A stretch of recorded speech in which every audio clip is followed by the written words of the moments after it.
Imagine a city that legally recognizes your exhaustion, like a place where the sheer weight of taking care of your kids or your aging parents isn't just your personal problem. Right, where it's actually treated as a public responsibility. Exactly. Welcome to this deep dive into the source material.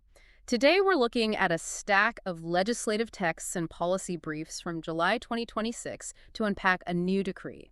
It's the Law of the Care System of Mexico City. And our mission here is to explore how this legislation attempts to, well, legally enshrine caregiving as a fundamental human right.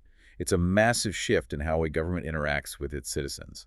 Yeah, reading through these briefs, you can see they're trying to take all that invisible domestic labor and make it a shared responsibility. Right. And they base their entire approach on these three specific goals, which they call the three DAs of care. Right, the 3D. So the first one is decommodify, which basically means making carefree and universally accessible. I mean, that makes sense, but then there's defeminize and defamiliarize. What exactly are they getting at with those? Well, they are essentially trying to restructure who is left holding the bag. Defeminize is their term for removing the disproportionate burden of care that usually falls on women. Oh, got it. And so defamiliarize takes that a step further. Exactly. It argues that care shouldn't just be an isolated struggle within private families.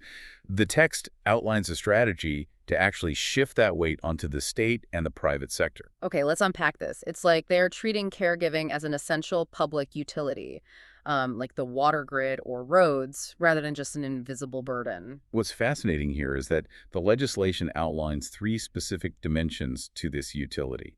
It covers the right to receive care, the right to provide care in dignified conditions, and crucially, the right to self-care. Wait, the right to self-care, like that's actually written in the law. Yes, Yep. it is. The lawmakers treat a burned-out caregiver like a city's power grid running at 110% capacity. I mean, eventually you get a blackout. Right. And this policy is the state attempting to step in and prevent that blackout. But treating care like a public utility on paper is easy, retrofitting a whole city's infrastructure to actually give people their time back. That is totally different, yeah. Yeah. It's a massive undertaking. And that's where the legislative text leans heavily on this concept of time poverty, or pobreza de tiempo. Time poverty. That's such an interesting phrase. How did the sources actually define that? The lawmakers define time poverty as the sheer lack of time for rest, education, or personal development due to unpaid domestic work. Wow. So by formally putting this into the legal code, the city is classifying unpaid labor as a measurable economic factor. It's not just a private chore anymore. Exactly. If we connect this to the bigger picture, they are building physical infrastructure to combat this time poverty. The articles highlight plans for public laundries, affordable community dining halls, and dedicated relaxation spaces just for caregivers. Imagine getting to the end of your week, and instead of spending your Saturday at the laundromat, a city-funded facility handles it. That gives you back like 5 hours of your weekend. That is the practical application right there. And these spaces are specifically designed to offer psychological support and educational access too.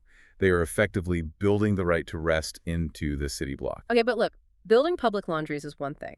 I'm looking at this section of the decree that mandates creating spaces to build participatory masculinities. Right, the social engineering aspect of the law. Yeah, with the stated goal of getting men involved in caregiving. Here's where it gets really interesting, but can a government decree actually force a cultural shift in how gender roles work inside a private home? You can't just legislate away deeply ingrained habits. Well, this raises an important question, because you obviously can't put a police officer in every kitchen. So the law tries to attack the environment around the home instead. Meaning they go after the employers? Exactly. According to the text, the government is legally bound to coordinate with the private sector to change labor realities. They have to forge binding agreements with companies to mandate flexible working conditions. Ah, so things like shorter work days and equalized parental leave. Yes, Yeah. exactly. The argument in the sources is that you can't engineer a cultural shift at home without changing the economic structures that traditionally force women to stay home and men to stay at work. So the mechanism isn't finding the husband, it's reshaping his work schedule so he's actually present. Right. Taking all these sources together, Mexico City has formally declared that the daily maintenance of citizens is a shared public responsibility. And they gave the law financial teeth, too. The text explicitly locks in the budget for these public care services, dictating that it cannot legally shrink from year to year. It is a total rewrite of the social contract. It argues that chronic exhaustion is a structural failure that the state has a duty to address, rather than just a personal failing you have to deal with yourself. Which really leaves you with something to think about. If caregiving is recognized as a fundamental human right and a public good, and your city legally guaranteed you the right to time, how would your daily life change? It would completely alter how we live and work. Totally. Think about all those massive industries built entirely around monetizing your lack of time, like gig economy food delivery or convenience services. If you suddenly had the time to care for yourself, how many of those industries would simply disappear?